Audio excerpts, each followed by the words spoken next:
আসসালামু আলাইকুম।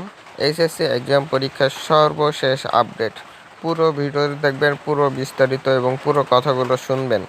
তো আশা করি আপনারা অনেকে এবং অনেক স্থান থেকে, অনেক জায়গা থেকে মানববন্ধনের মিছিলে তারা যোগ দিয়েছে এই কারণে, কি কারণে আপনাদের যারা পরীক্ষায় অংশগ্রহণ করতে পারবে না সেই কারণেই পরীক্ষায় তারা অংশগ্রহণ করতে চাচ্ছে না বাদবাকি শিক্ষা বোর্ড। কেন?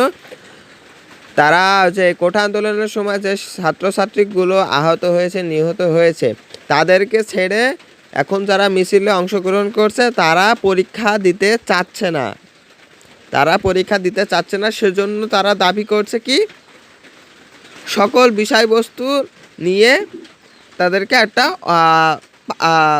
একটা রেজাল্ট দেওয়া হোক। এসএসসি বা জেএসসি যে কোনো একটা মিলিয়ে বা পরীক্ষাগুলো হয়েছে তাদেরকে নিয়ে একটা রেজাল্ট দেওয়া হোক। কিন্তু শিক্ষা বোর্ড তো দিতে নারাজ। শিক্ষা বোর্ড বলছে যে তোমাদের অবস্থাও আমরা বুঝতে পারছি, কিন্তু শিক্ষার কারিকুলাম আমাদের এরকম না, এই কারণে তোমাদেরকে অটোপাস দিতে পারছে না শিক্ষা বোর্ড। আর এবার আমি একটা কথা বলি, তোমাদের দাবিটাও ঠিক আছে যে তোমরা ছাত্রছাত্রীদের ভিতরে রয়েছে বা আহত ছাত্রছাত্রীদের সাথে না নিয়ে তোমরা পরীক্ষায় অংশগ্রহণ করতে পারছো না, এটাও ঠিক। কিন্তু দেশ কিন্তু এখনও স্বাভাবিক হয়নি।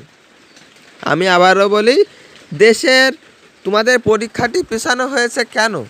দেশের অবস্থা এখনও স্বাভাবিক হয়নি।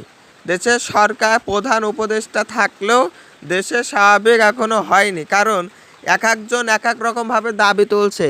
একজন বলছে যে 35 বছর পর্যন্ত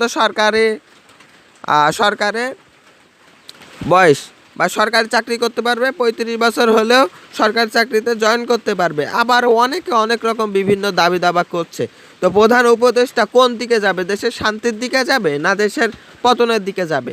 তো সেই দিকে একটু বিবেচনা করে হয়তো বা আপনাদের একটু ধৈর্য ধরা উচিত আমি মনে করি। তো আমি আবারও বলছি, আপনাদের দাবিটা কিন্তু ঠিক যে আমাদের আহত ছাত্রছাত্রীদের সাথে না নিয়ে আপনারা পরীক্ষায় অংশ করতে চাচ্ছেন না, সেই কারণে কিন্তু আপনারা এই মিছিলটা করছেন।